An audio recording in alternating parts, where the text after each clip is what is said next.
लेकिन माजिद वो तब तक हमारी जान निकाल लेगा। एक बार अदालत में केस चला गया ना तो लोगों की जबानें बंद नहीं हो सकती। फिर कुछ हासिल करने के लिए रिस्क तो लेना पड़ता है ना। और यहाँ तो तेरा मियाँ भी तेरे साथ है। यहाँ कौन बैठा हुआ है उसका सगा जो उसका पोस्टमार्टम करवाएगा? तुमने मुझे बेवकूफ समझा हुआ है क्या कि मैं सोने का अंडा देने वाली मुर्गी को हलाल कर लूं?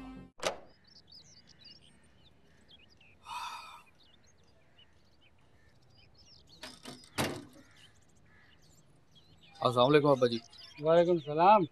क्या बात है बेटे, बड़ा थके हुए लग रहे हो।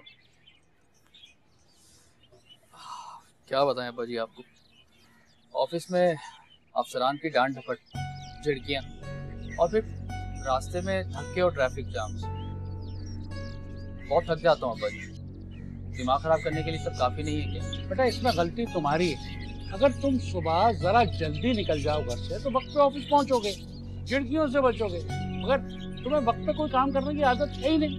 अब्बा जी अब आप ऐसी बातें तो मत कीजिए। और ये परवीन कहाँ है? अरे परवीन कहाँ होगी, यहीं होगी घर में, कहीं अंदर होगी।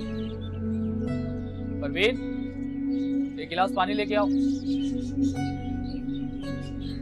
अरे तुम कब आए? कब से आया हूँ, तुम्हें होश कब रहता है? ये तुम किसका गुस्सा मुझ पे उतार रहे हो? क्या मेरे पास एक यही काम रह गया कि मैं बैठ के तुम्हारा इंतजार करती रहूं? एक तो घर में आ जाओ, सब मिलकर दिमाग खराब कर देते। घर ना हो गया पागल खाना हो गया। दिल चाहता है मेरा कि घर छोड़ के चला जाओ। ये धमकियां ना किसी और को देना। जाना है तो जाओ, वैसे भी तुम्हें रखेगा कौन मेरे सिवा?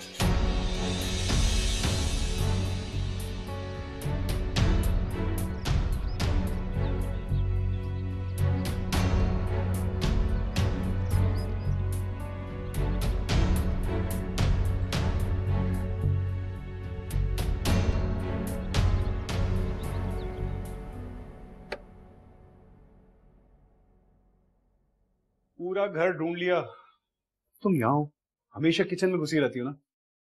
अरे तुम्हें तो शॉपिंग पे जाना था ना, क्या वो नहीं गई? कैसे जाऊं मैं शॉपिंग पे? वो दोनों आके बैठे हुए, अजीब किस्म के लोग हैं, रोज मुंह उठा के चले आते हैं। तो तुम फाखरा मैडम से कहो ना, वो बात करेंगी इनसे। अरे वो तो खुद बेजार हैं, मिलने तक से इनकार कर दिया। लेकिन अजीब लोग हैं, कह रहे हैं मिलके ही जाएंगे। हाँ तो बैठे रहने दो ना, हमारा क्या जाता है। अभी रफीक आया था, इतनी बकबक करके गया, ऐसे मुझ पे हुक्म चलाते हैं जैसे मैं इसकी नौकर हूँ। तुम फिक्र मत करो, मैं बात करता हूँ उससे। कोई फायदा नहीं है बात करने का, चाहे लोग मुंह लगना ही नहीं चाहिए। हाँ तो अपनी जहालत बाहर जाके दिखाए ना, हम लोग का मूड क्यों खराब कर रहे हैं? आपको मालूम है वो मुझसे क्या कह रहा है? कह रहा है मुझे भूख लग रही है, मुझे खाना चाहिए। अब मैं क्या इसकी नौकर हूँ जो हाथ बांध के इसकी खिदमत के लिए खड़ी रहूंगी? कोई जरूरत नहीं कुछ बना के देने की। इनको भूख लगी है ना तो बाहर जाके खाएं, हमने कोई होटल नहीं खोला हुआ। और तुम दोनों यहाँ किस हैसियत में रह रहे हो? ये मेरी बीवी का घर है। FIR कटवाऊंगा तुम दोनों पर। 2 नंबरी के काम करते हो। हाँ ये सोच है तुम्हारी। FIR तो हम लोग कटवाएंगे तुम पर।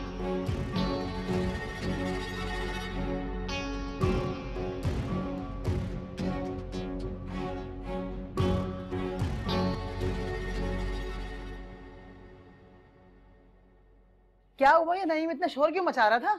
पता नहीं अम्मा, नईम का तो लगता है दिमाग खराब हो गया। छोटी छोटी बातों पे मुझ पे चिल्लाने लगता है। मेरी मान, मेरे साथ सादकाबाद चल।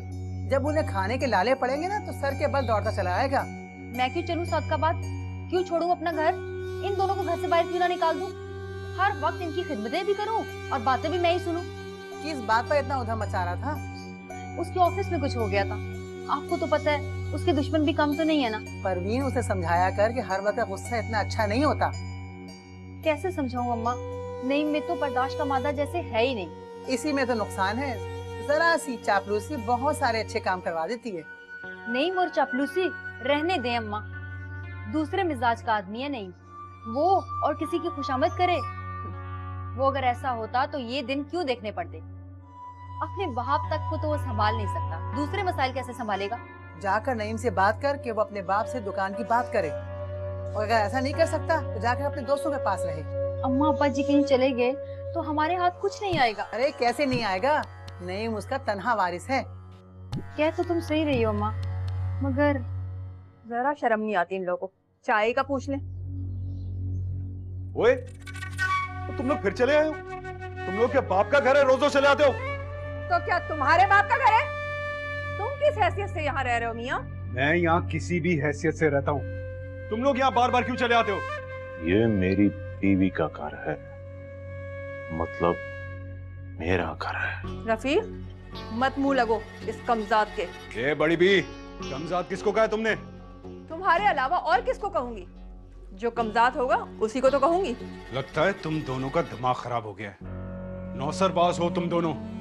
अगर इतने ही सच्चे हो तो पुलिस को लेकर क्यों नहीं आते हो? अब तो लाना ही पड़ेगा, मैं ये और बर्दाश्त नहीं कर सकता हाला।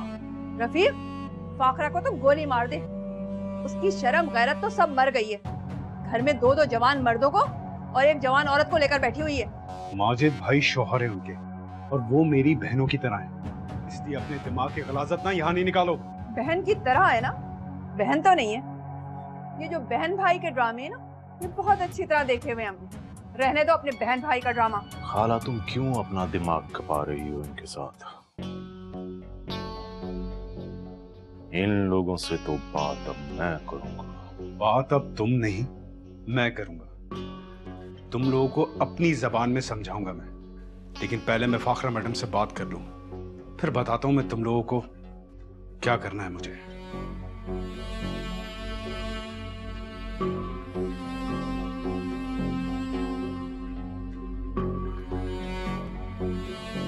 माजिद, वहाँ बैठे बैठे शेरगुल ने हुक्म सादिर कर दिया कि मैं उसे 5 करोड़ रुपए दे दूं।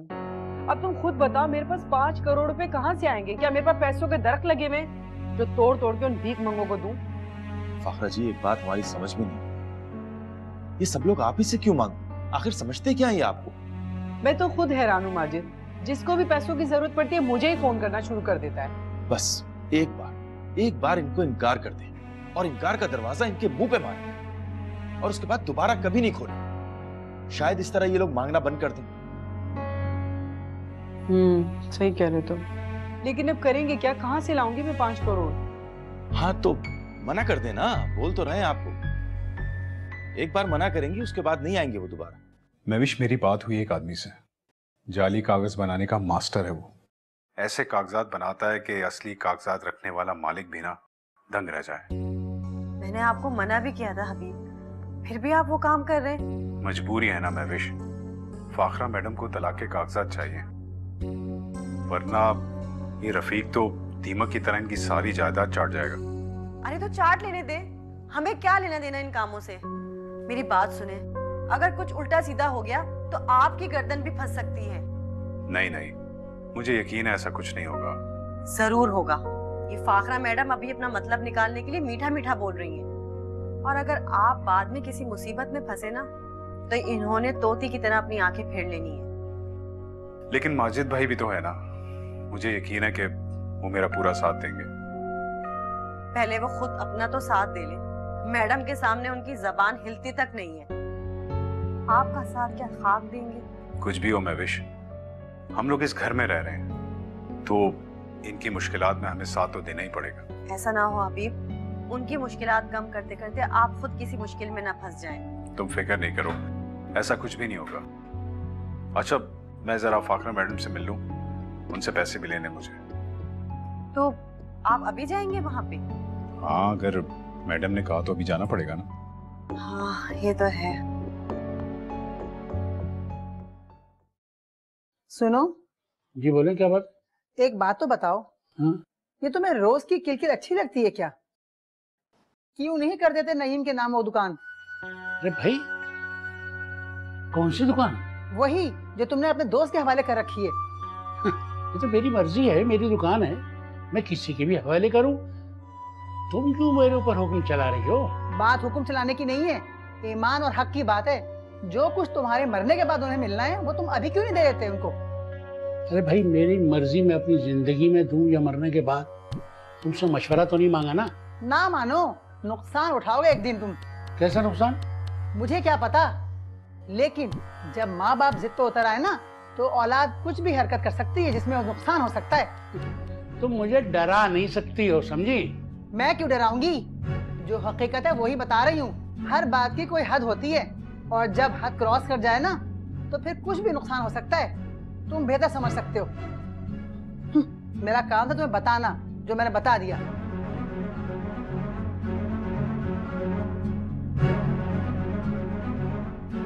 अजीब।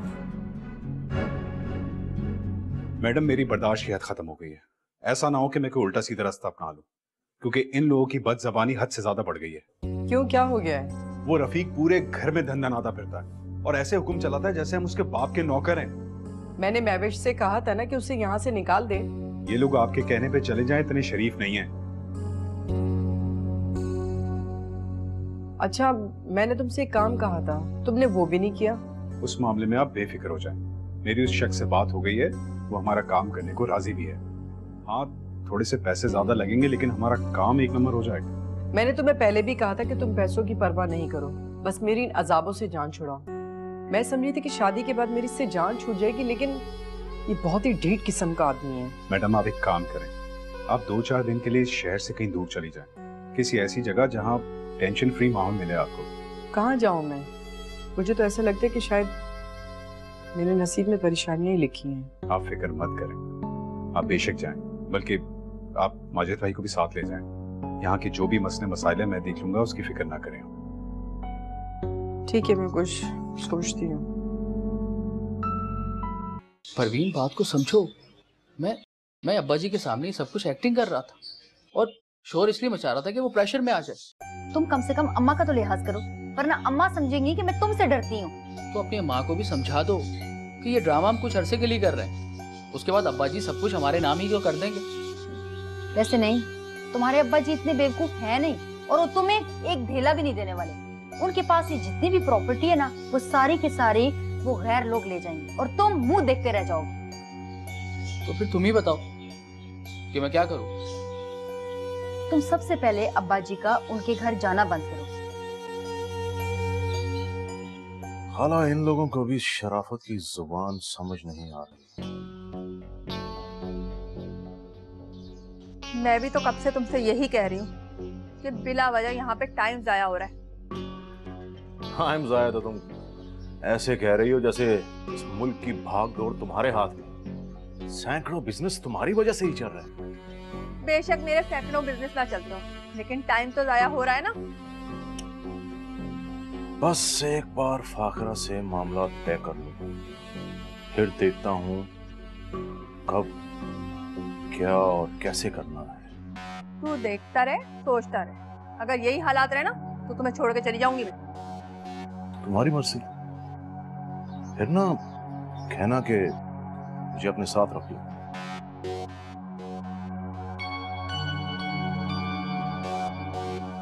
और जो सब कुछ तुम्हारे लिए किया है वो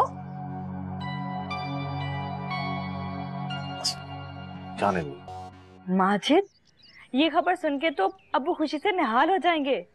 अहमर की रिहाई की खबर उनकी जिंदगी की सबसे बड़ी खुशी है। अरे आपको एक बात बताएं, वैसे हमें माहीन और दानियल मियाँ का शुक्रगुजार होना चाहिए, क्योंकि उन्होंने ही ये सारा मसला हल किया है। यकीन माने कि दानियल मियाँ ने जिस तरह से इस केस को खत्म किया है ना, उनकी जितनी तारीफ की जाए कम। तो बिल्कुल ठीक कह रहे हो माजिद। मैं भी उन दोनों से माफी मांगूंगी, बल्कि उनका शुक्रिया भी अदा करूंगी। वैसे शुक्रिया तो आपको अदा करना चाहिए। अगर ये लोग ना चाहते ना तो हम कुछ भी नहीं कर सकते। हाँ, तुम ठीक कह रहे हो, हम वाकई कुछ नहीं कर सकते थे। अरे जी, अल्लाह ने अब्बा जी की दुआएं सुन ली, वरना हमारी अदालतों में इंसाफ मांगते मांगते उम्र निकल जाती है आदमी की।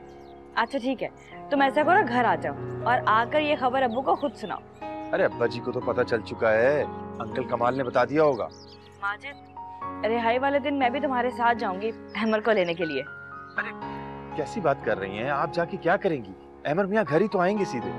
ठीक कह रहे हो माजिद, लेकिन तुम उस खुशी का अंदाजा नहीं कर सकते जो अहमर को इतने अरसे बाद देखकर मुझे मिलेगी। ठीक कह रही हैं आप, ये बात तो है। अच्छा जी बताओ, तुम घर तो आ रहे हो ना? जी जी बिल्कुल, बेगम साहिबा का ऑर्डर है भाई, अब मानना तो पड़ेगा ना। बिल्कुल, चलो आ जाओ, मैं इंतजार कर रही हूँ।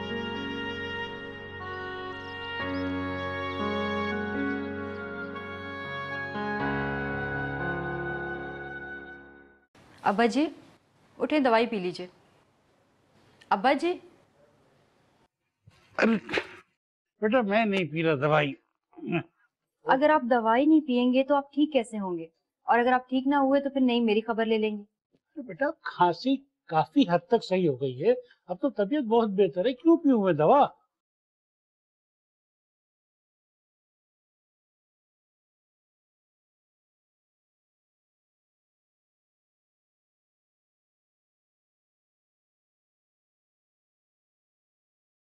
अब्बा जी ये सब इस दवा का ही असर है, जल्दी से पी लें वरना आप नहीं मुझ पे बिगड़ जाएंगे। अरे भाई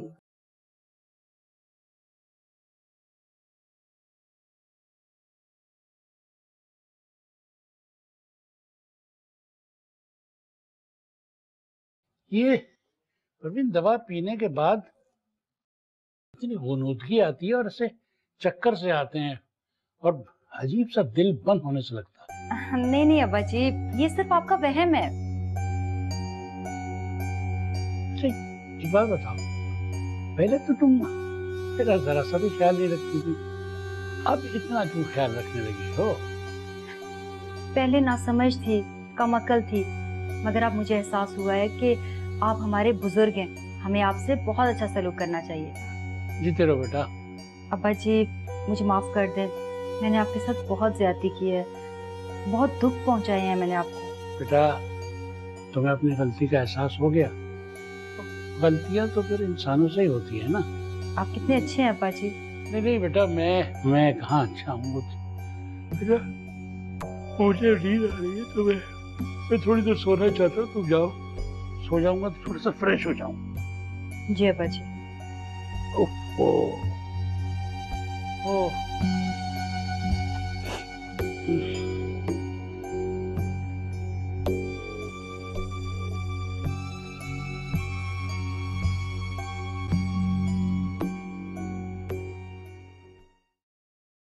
अरे माजिद साहब, आप कोयटा नहीं गए?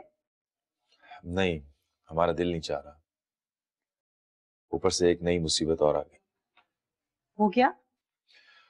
वो ये कि शेरगुल को जिन लोगों ने अगवा किया है उन्होंने 5 करोड़ की डिमांड की।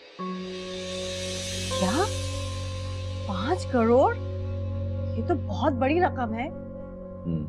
वाकई ज्यादा है। तो फिर इसका बंदोबस्त कैसे होगा? उन्होंने फाखरा जी को धमकी भी दी है कि उन्हें पैसे जल्दी चाहिए, भले उन्हें सूद लेके देना पड़े। अरे लेकिन सूद तो नाजायज होता है, और फिर ये उतारेगा कौन? जाहिर है फाखरा जी सूद लेंगी तो उतारेंगी भी वही। अच्छा, और वो खस्ता गुल की कोई खबर आई? खस्ता गुल तो हमारे ख्याल में पुलिस कस्टडी में है, और शेरगुल जो है उनके लिए अगवाकारों ने 5 करोड़ रुपए मांगे। नहीं माजिद साहब, तो चक्कर ही कुछ और लग रहा है। अगर खस्ता गुल वाकई पुलिस की कस्टडी में होता तो क्या वो फाखरा जी का नाम नहीं बताता?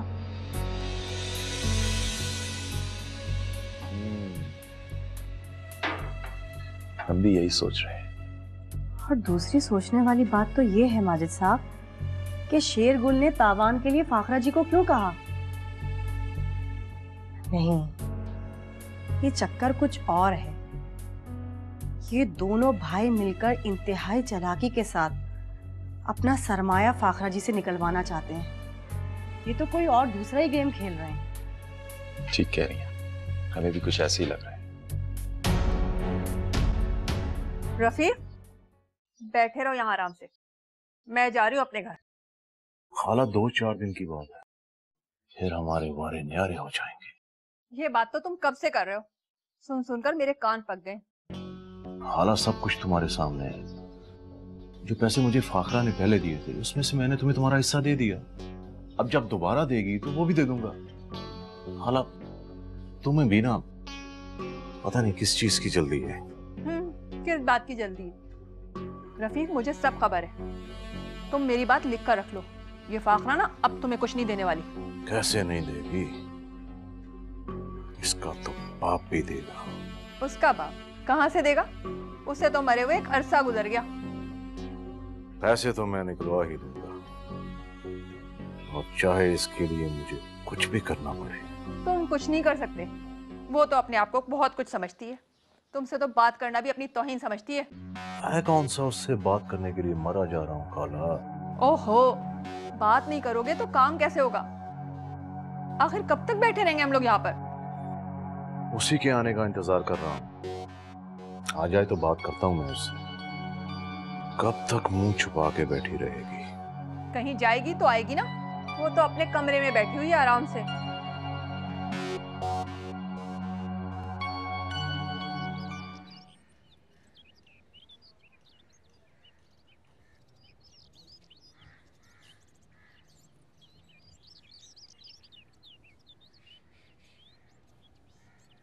ए मियाँ, तुम्हें जरा भी शर्म आती है? किस बात की शर्म, क्या कर दिया मैंने? लो, नईम सारा सारा दिन मेहनत करता है, उसके बावजूद भी गुजारा करना मुश्किल है, और तुम कहते हो कि क्या मैंने कर दिया? अरे भाई, उसको अगर मेरी 2 रोटियां भारी पड़ रही हैं तो मुझसे कह दो, मैं अपना बंदोबस्त कर लूंगा। बस बस रहने दो अपने ये फूफा।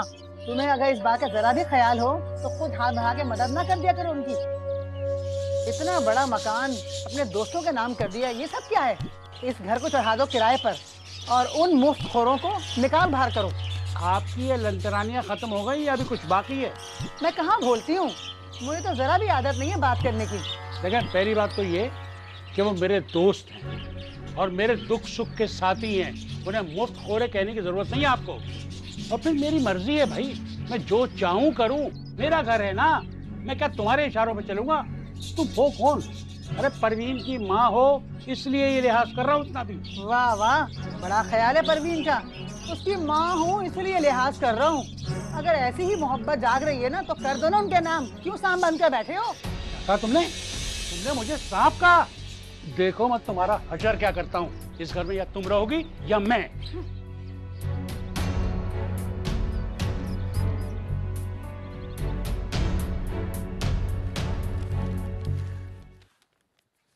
ये क्या चीज हो सकती है?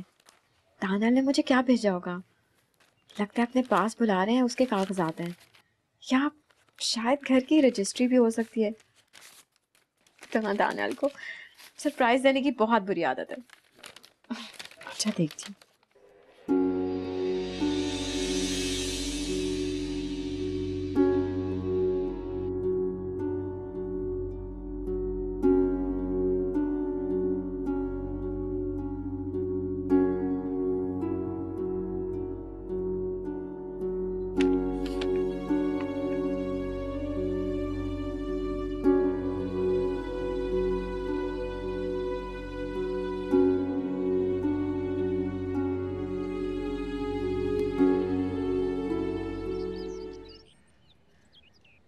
वैसे अंकल, शुक्र है कि सारे काम बाखूबी अंजाम हुए। हाँ भाई, एडवोकेट बहुत तेज आदमी था।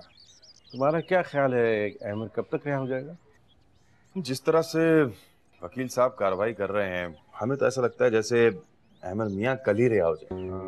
दानियाल ने केस वापस लेकर अहमद के रास्ते में रुकावटें दूर करके उसे बेगुनाह साबित कर दिया। अरे अंकल, अहमद मियाँ तो बेचारे पहले ही बेगुनाह थे।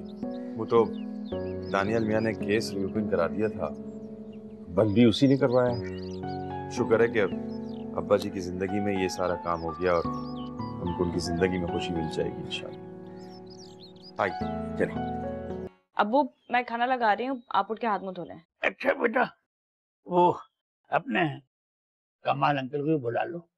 जी, और माजिद भी आया हुआ है, वो दोनों बातें कर रहे हैं। माजिद कब आया? अभी थोड़ी देर पहले ही आया है। अच्छा ठीक है बेटा, उन्हें बिठाओ, मैं इसमें मैं आता हूँ। जी। अब्बू, आपको पता है अहमद रिहा हो रहा है?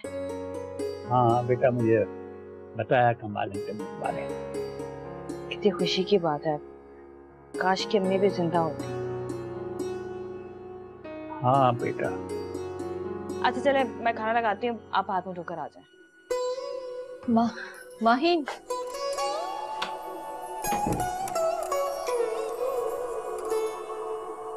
माहिन, क्या हुआ?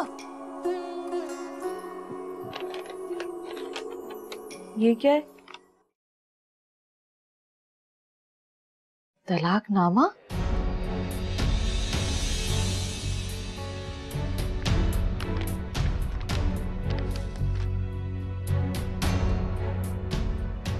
माहिन, हिम्मत से काम लो, तुम्हारे मुकद्दर में यही लिखा था। मेरे मुकद्दर में इतनी तकलीफें और परेशानियां क्यों लिखी हुई? क्या मेरा नसीब ऐसा ही है? क्या ऐसा ही होना चाहिए था मेरे साथ? क्या बुरा किया था मैंने दानियाल के साथ जो मेरे साथ ये सब कुछ हो? माहिर, तुम तो मुझे हिम्मत देती हो, मुझे बहादुरी का सबक सिखाती हो। अब तुम क्यों खुद टूट रही हो? नहीं करो ऐसी बातें। नहीं होता मुझसे सबर, और बर्दाश्त भी खत्म हो गई है अब मुझ में।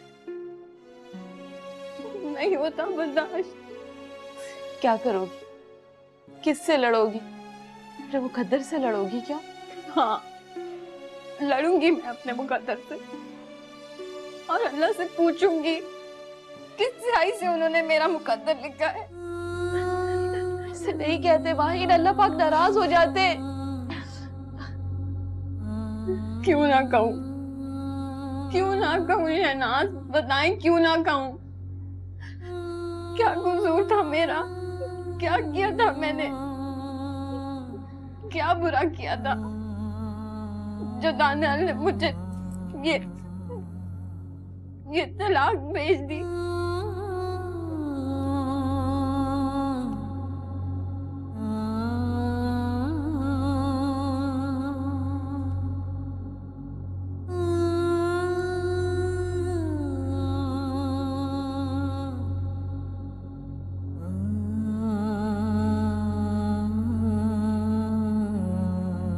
इंशाल्लाह कुछ दिनों की बात है अब्बू, फिर अहमद भी हमारे साथ होगा। हाँ बेटा, इंशाल्लाह मेरा घर फिर से आबाद हो जाएगा। लेकिन अब्बू मैं आपको बता रही हूँ, इस बार अहमद के दुल्हन में अपनी मर्जी से ढूंढ कर लाऊंगी। मेरा तो अरमान ही रह गया कि अपनी मर्जी से भाभी लेकर आऊं घर। अच्छा भाई, ले आना ले आना। वैसे लाइबा भाभी में क्या प्रॉब्लम? अब मरने वाले की क्या बुराई करूं, लेकिन अच्छाई भी कोई नहीं थी। बेटा ऐसे नहीं कहते। एक बात है यार, इन दोनों ने कभी लाइबा को कबूल नहीं किया, वरना वो वाकई बहुत अच्छी बच्ची थी। हाँ ठीक है, लेकिन मेरे भाई को तो पसंद नहीं थी ना। अंजुम जी, अहमद मियां ने दूसरी शादी अपनी पसंद से की थी। हमें कोई जरूरत नहीं है उसकी वकालत करने की। नहीं नहीं, दूसरी पसंद है नहीं, वो तो एंटायर कारोबारी शादी है। छोड़ो इन बातों को, तुम खाना खाओ। वैसे बेटा अंजुम, तुम खाना बहुत अच्छा बनाती हो। बहुत अच्छा। इसके हाथ में भी अपनी माँ की तरह का जायका है। दिन में कई बार तुम अपनी बीवी को याद करते हो। यार कैसे याद ना करूं, जिंदगी का बड़ा हिस्सा हम दोनों ने साथ गुजारा है। याद तो आती।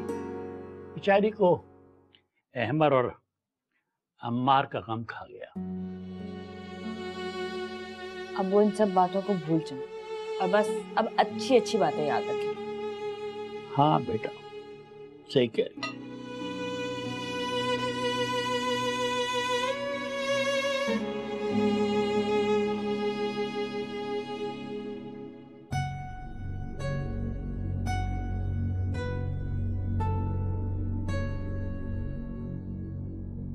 एक रिटायर्ड आदमी की जिंदगी भी किसी फालतू शय से कम नहीं होती। ये औरत अज़ाब बनकर रह गई मेरी जिंदगी का,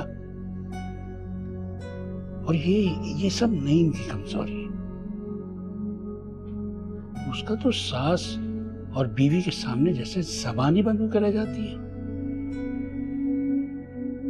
कहता हूँ कमाल साहब, ये सब मुझे बर्दाश्त नहीं करते, नहीं रखना चाहते, फिर भी दोनों यही कहते हैं, अरे उसके साथ रहो, बुजुर्ग हो, बच्चों के सर पर साया बन के रहो। कैसा बुजुर्ग, कहाँ का बुजुर्ग? इनके पास है ना साया।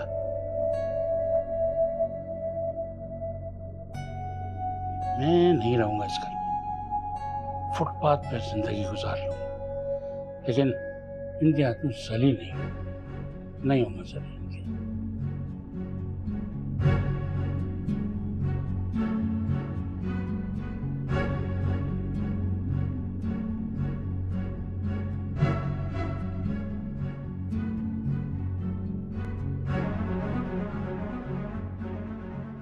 शहनाज,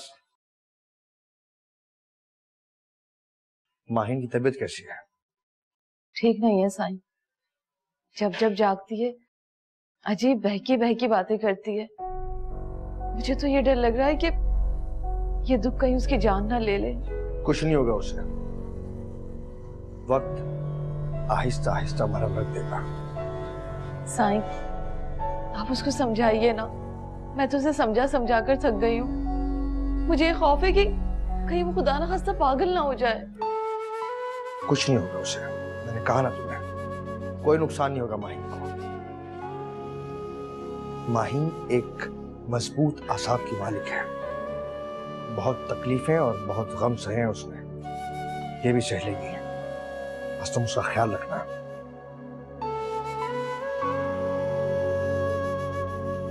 अभी सो रही है वो। जी। अम्मा, क्या जरूरत थी अब्बा को इतनी बातें सुनाने की? अब वो एक की 10 करके नईम को और अपने दोस्तों को बताएंगे। अरे तो मैंने ऐसा क्या कह दिया? तेरा फीसा तो 100 सासों की एक सास है। बहुत ही बदजात इंसान है। अगर मुझे मालूम होता ना कि इस तरह का निकलेगा तो कभी तेरी शादी इस घर में ना करती। वाह अम्मा, उस वक्त तो तुझे इन लोगों से बढ़कर कोई नजर ही नहीं आया और अब सारे कीड़े तुझे नईम और उसके बाप में नजर आ रहे हैं। अरे ये सोच कर शादी की थी कि अकेला है, हर चीज की मालिक तू ही होगी, ना सास ना नंदे, कोई बखेड़ा नहीं था। सुकून में तो अम्मा मैं अब भी हूँ, बस ये घर किसी तरह से मेरे नाम हो जाए। अरे यही तो सोच कर उसे गैरत दिला रही थी मैं, उसने बुरा मना लिया। वैसे अम्मा, उनको गैरत शर्म तो आती नहीं है। जरा जरा सी बात पे नाराज होके घर छोड़ के चले जाते हैं और बस हम क्या करें, उनको मनाते फिरें। सुकून से पड़े थे ना एक तरफ, तुम्हें क्या जरूरत थी इतनी बातें सुनाने की? वाह भाई वाह, नेकी कर दरिया में डाल, तेरे अच्छे ही के लिए कर रही हूँ और तू मुझे ऊपर से बातें सुना रही है। अम्मा बातें नहीं सुना रही, बता रही हूँ। अब नईम आके ना मेरा दिमाग खराब कर देगा। अरे तो तू नईम की बात सुनती ही क्यों है? तो कहना कि अपना सामान लेके खुद ही कहीं बाहर चले गए। जैसे नईम तो आंखें बंद करके मेरी बातों पे यकीन कर लेगा। यार मिर्जा, ये खबर तुमने बड़ी जबरदस्त सुनाई है। यार क्या खबर सुनाई है, बस अल्लाह ने मेरी सुन ली। मेरा बेटा सलाखों के पीछे जिंदगी गुजार रहा था। यार वाकई मेरी मानो ना तो उसको फौरन मुल्क से बाहर भेज दो, क्योंकि पता नहीं कि फिर किसी मुसीबत में गिर जाए। यार सोच तो मैं भी बहुत दिन से यही रहा हूँ, मगर यार मेरे पास इतना पैसा कहाँ है, कैसे उसे बाहर भेज दूँ? यार उससे कमाल से बात करो ना, उसके तो बाहर ताल्लुकात भी काफी हैं। नहीं यार, मैं कमाल से कैसे कह दूँ, उसके वैसे ही यार मुझ पर बड़े एहसानात। ये बात तो है, उस जैसा हीरा आदमी कम ही मैसर आता है। अच्छा मैं बात करता हूँ। नहीं यार, तुम बात नहीं करना, खैर से अहमद आ जाए ना फिर बात करेंगे। अच्छा तुम सुनाओ, कैसे आना हुआ? खैरियत तो है? वो तुम्हारी सरहदी झड़पें कुछ कम हुई? यार आया तो मैं अपना दुखड़ा रोने था, लेकिन ये खुशी की खबर सुन के ना मैं अपना दुख भूल गया। अबे तुम अपना दुखड़ा सुना भी सकते हो और मेरा कांधा खाली है, तुम चाहो इस पर टिक के रो भी सकते हो। हाँ सुनाओ, क्या कहानी सुना रहे थे? यार देखो, मजाक मत करो, मैं बहुत सीरियस हूँ इस मामले में। अच्छा यार, तुम और सीरियस ये दो मुख्तलिफ चीजें हैं। क्या क्यों? क्या मैं सीरियस नहीं हो सकता? क्या मैं मजाहिया स्टेज ड्रामे करता हूँ या जोक सुनाता रहता हूँ? चलो छोड़ो यार, नाराज ना हो, बताओ तुम क्या कहानी सुनाने वाले थे? अरे यार मैं कोई अपना दुखड़ा तुम नहीं सुना रहा, वो कमाल आएगा ना उसी को सुनाऊंगा। लोग आ गए, अब सुनाइए अपनी परेशानी इनको, बड़ी प्यारी सुनते हैं। हाँ दीदी जी, आप यहाँ अंदर बैठी हैं, बाहर वहाँ रोना पीटना हो रहा है। क्या बोल रही हो? कैसी आवाज है? मुझे तो कोई रोने पिटने की आवाजें नहीं आ रही। कौन रो रहा है? जिनके मुकद्दर में रोना लिखा है वही रो रहे हैं। नूरा, कभी तो मुझसे कोई सीधी बात किया करो। बीबी साईं, माहिन के शौहर ने उसे तलाक दे दी है। क्या? मैं सच बोल रही हूँ बीबी जी, चलें चल के देखते हैं कैसे रो रही है। पागल हो गई है वो। देखा, मैं ना कहती थी पीर झंडे शाह का ताबीज कैसा काम करेगा। नूरा नूरा, तेरे इस झंडे वाले बाबा ने ना सारा काम खराब कर दिया है। मैं तो इस माहीन को हमेशा के लिए इस घर से निकालना चाह रही थी। तलाक के बाद मुख्तार साईं उसे कभी भी अब इस घर से नहीं जाने देंगे। हाय बीबी जी, मैंने तो ये सोचा ही नहीं था। अब तो वो हमारी जान का अजाब बन जाएगी। चलो अब बाहर चलकर देखें क्या ड्रामेबाजी हो रही है। सोचा ही नहीं था। चलो। अल्लाह ने तुम्हारी पुकार सुन ली मिर्जा। देखो कैसे कैसे असबाब बनाता है। अरे सिद्दीक, मेरा दिल कहता था कि मेरा बेटा बेगुनाह है। मेरा दिल कहता था कि इंशाअल्लाह वो एक दिन बाइज्जत बरी होगा। हाँ यार, अफसोस की बात तो ये है कि अहमद ने खामखा ये सजा काटी। यार जो होना था वो हो चुका, अब काहे का रोना है। अब तो बस अच्छे दिनों की आस है। मिर्जा, तुम्हारी आस तो जरूर पूरी होगी। देखो तुमने सारी जिंदगी सब्र किया है और अल्लाह जो है ना वो सब्र करने वालों को पसंद करता है। क्यों कमाल? तुम्हारा अपने बारे में क्या ख्याल है? जरा थोड़ा सा मिर्जा से भी सीख लो। जरा जरा सी बात पर बेसब्री दिखाते हो। मसला क्या हुआ ये बताओ। यार मेरे घर में तो भाई सिवाय मसलों के और कुछ भी नहीं। भाई ये तो है, तुम तो खुद अपनी तारीफ अपने मुंह से कर रहे हो। यार देखो कमाल, अगर तुम्हें मेरी बात सुननी है ना तो सुन लो, वरना मैं फिर जाता हूँ। अरे क्या यार, बच्चों की तरह उलझते रहते हो तुम। सिद्दीक की बात सुन लो खैरियत से। हाँ अच्छा जी बोलिए। यार तुम मेरा एक काम कर दो बस, मैं जिंदगी भर तुम्हारा एहसानमंद रहूंगा। वो क्या है? कौन सा काम करना है? यार देखो, जब तक वो परवीन की माँ इस शहर में है ना, तो भाई मेरे लिए कहीं रहने का बंदोबस्त कर दो यार। अरे क्या कह रहे हो यार, तुम्हारा तो अपना घर है, कैसी बातें कर रहे हो? भाई मैं वहां नहीं रह सकता, वो अजाब औरत है यार। सारी औरतें अजाब होती है, तुम्हें लग रहा है।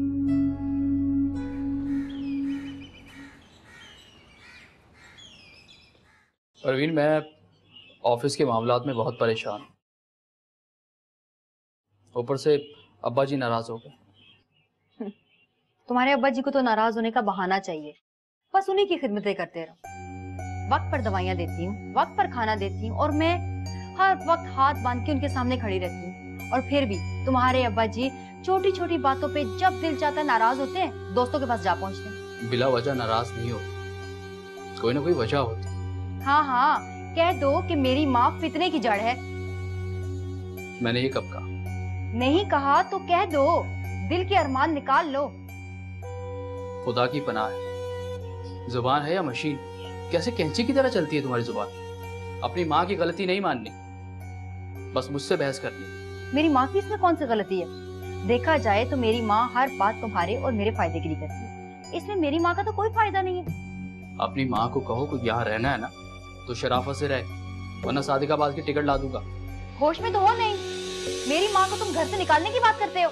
मैंने ये कब कहा? मैंने सिर्फ ये कहा है कि टिकट ला दूंगा। अच्छा बस बस, ये बातों की जलेबियां मत बनाओ। खूब जानती मैं तुम्हारी नीयत को। पता नहीं क्या समझती तुम अपने आप को। एक तो तुमसे तंग था, ऊपर से तुम्हारी माँ।